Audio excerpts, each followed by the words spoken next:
কখনো কি মনে হয়েছে চাকরির জন্য কত জায়গায় ঘুরছেন অথচ সঠিক সুযোগ পাচ্ছেন না? অথবা ভেবেছেন ঘরে বসে যদি ডলার আয় করা যেত কত ভালো হতো? বন্ধুরা, আজকের ভিডিওতে আমরা জানাবো ফ্রিল্যান্সিং শুরু করার সঠিক গাইড। বাংলাদেশে অনেকেই এখন ফ্রিল্যান্সিং করছে, আবার অনেকে জানতে চাইছে কিভাবে শুরু করব, কোন স্কিল শিখব, কোথা থেকে কাজ পাবো। চলুন একেবারে শুরু থেকে ধাপে ধাপে বুঝে নিই ফ্রিল্যান্সিং এর আসল পথটা। প্রথমেই ধারণা দেই ফ্রিল্যান্সিং আসলে কি। ফ্রিল্যান্সিং মানে হচ্ছে আপনি নিজের দক্ষতা দিয়ে অনলাইনে বিদেশি বা দেশি ক্লায়েন্টদের জন্য কাজ করবেন, তার বিনিময়ে টাকা আয় করবেন। এখানে কোনো চাকরির মতো বস নেই, অফিস নেই, আপনি নিজেই নিজের বস। বাংলাদেশ থেকে লাখ লাখ মানুষ এখন ঘরে বসে ডলার আয় করছে শুধু একটি কম্পিউটার আর ইন্টারনেট দিয়েই। এখন প্রশ্ন আসবে, আমি কোন স্কিল শিখব? সবচেয়ে জনপ্রিয় ফ্রিল্যান্সিং স্কিলগুলো হলো graphic design, web development, digital marketing, video editing, content writing, data entry বা ভার্চুয়াল অ্যাসিস্ট্যান্সের কাজ।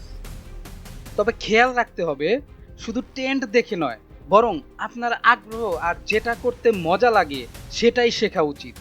উদাহরণস্বরূপ, যদি আপনি সৃজনশীল হন তবে গ্রাফিক্স ডিজাইন, যদি লিখতে ভালোবাসেন তবে কন্টেন্ট রাইটিং। এখন আসি শেখার ব্যাপারে। বাংলাদেশে এখন অনেক প্ল্যাটফর্ম আছে, যেমন ইউটিউব, ফ্রি রিসোর্স। এখান থেকে আপনি চাইলে সব কিছু একদম ফ্রিতে শিখে নিতে পারবেন। বাংলাদেশে অনেক প্রতিষ্ঠান আছে যারা বিভিন্ন স্কিলের উপর নানা ধরনের কোর্স বিক্রি করে অথবা লাইভ ক্লাসের মাধ্যমে প্রশিক্ষণ দেন। তাছাড়া ইউডেমি বা কোর্সরার মতো আন্তর্জাতিক প্ল্যাটফর্ম তো আছেই। মনে রাখবেন, স্কিল শেখার জন্য সময়, প্র্যাকটিস আর ধৈর্য সবচেয়ে জরুরি। 2-3 মাসে একেবারে এক্সপার্ট হওয়া যায় না, প্রতিদিন নিয়মিত প্র্যাকটিস করতে হয়। এবার আসি কাজ পাওয়ার জায়গা নিয়ে। ফ্রিল্যান্সিং মার্কেট প্লেসগুলো হলো Fiverr, Upwork, freelancer.com, People Per hour.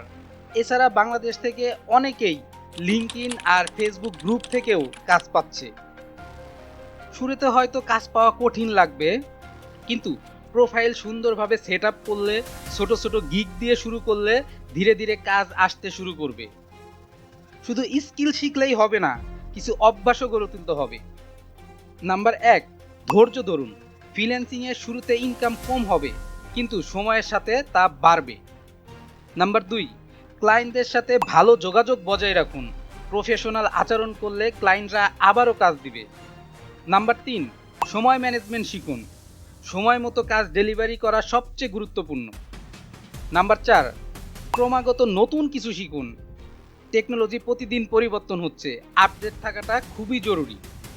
Number 5, network তৈরি করুন। অনলাইনে বা অফলাইনে অন্য ফ্রিল্যান্সারদের সাথে যোগাযোগ বজায় রাখুন। বন্ধুরা, বাংলাদেশ এখন ফ্রিল্যান্সিংয়ের জন্য বিশ্বের শীর্ষ দেশগুলোর মধ্যে একটি। হাজার হাজার তরুণ তরুণী ঘরে বসে আয় করছে, অনেকে আবার চাকরির পাশাপাশি পার্ট টাইমেও কাজ করছে। সবচেয়ে ভালো দিক হলো আপনি গ্রামের বাড়ি থেকে শুধু ইন্টারনেট দিয়ে এই কাজ করতে পারবেন। তবে একটা জিনিস মনে রাখবেন, ফ্রিল্যান্সিং কোনো দ্রুত ধনী হওয়ার পথ নয়, এটা আসলে একটা ক্যারিয়ার, যেটা আপনাকে স্বাধীনভাবে কাজ করার সুযোগ দেয়। তাহলে বন্ধুরা, আজকের ভিডিওতে জানলাম ফ্রিল্যান্সিং শুরু করার সঠিক গাইড। যদি ভিডিওটা ভালো লাগে তাহলে লাইক দিন, বন্ধুদের সাথে শেয়ার করুন, আর নতুন হলে সাবস্ক্রাইব করতে ভুলবেন না। ইনশাল্লাহ পরের ভিডিওতে আবার দেখা হবে।